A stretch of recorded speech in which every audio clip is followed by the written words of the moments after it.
नमस्कार फ्रेंड्स, आपल्या कोकण कन्या चॅनल मध्ये आपलं स्वागत। आज आपण निसर्गाच्या सानिध्यात असलेल्या खोपोलीच्या गगनगिरी या मठात भेट देणार आहोत।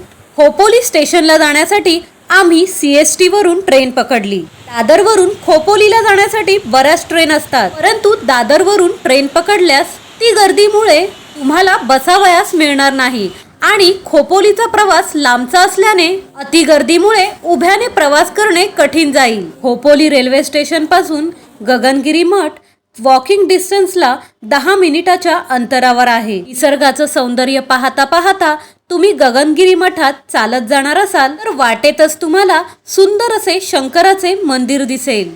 मठापर्यंत जाण्यासाठी रिक्षा देखील अवेलेबल असतातच। खोपोली रेल्वे स्टेशनला उतरल्यावर डावीकडच्या वळणाला ब्रेकफास्टसाठी एक सुंदर असं शॉप आहे। येथे तुम्ही उपमा, कांदे पोहे, मिसळ आणि चहा घेऊन मठापर्यंतचा प्रवास करू शकता। शंकर पार्वतीचे हे मंदिर खूप जुने आणि छान आहे। खोपोली गगनगिरी मठात जर तुम्ही जाणार असाल तर जाताना किंवा येताना तरी या शंकर पार्वतीच्या मंदिरास नक्की भेट द्या। गगनगिरी मठास भेट देण्यासाठी बेस्ट सीझन म्हणजेच पावसाळा आणि थंडी। पावसाळ्यात हिरव्या गार निसर्गाचे सौंदर्य खुलून दिसते। या मठात राहण्याची सोय देखील आता सुरू करण्यात आलेली आहे, त्यामुळे मनशांतीसाठी या पवित्र स्थानी तुम्ही वेळ घालवू शकता। मठाच्या बाजूला असणाऱ्या नदीत महाराज तासनतास ध्यानास उभे राहत। गगनगिरी महाराज यांनी मठाची स्थापना केली होती।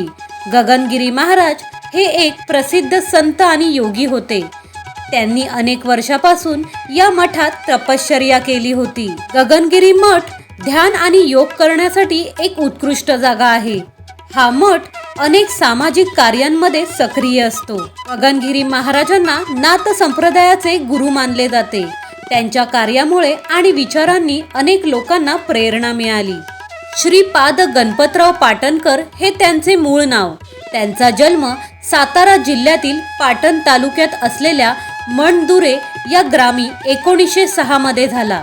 त्यांच्या वडिलांचे नाव गणपतराव व आईचे नाव विठाबाई। महाराजांचे वय 3 वर्ष असतानाच त्यांचे आईचे व 5 वर्षाचे असताना त्यांच्या वडिलांचे निधन झाले। लहानपणापासूनच त्यांना ईश्वर प्राप्तीची ओढ होती।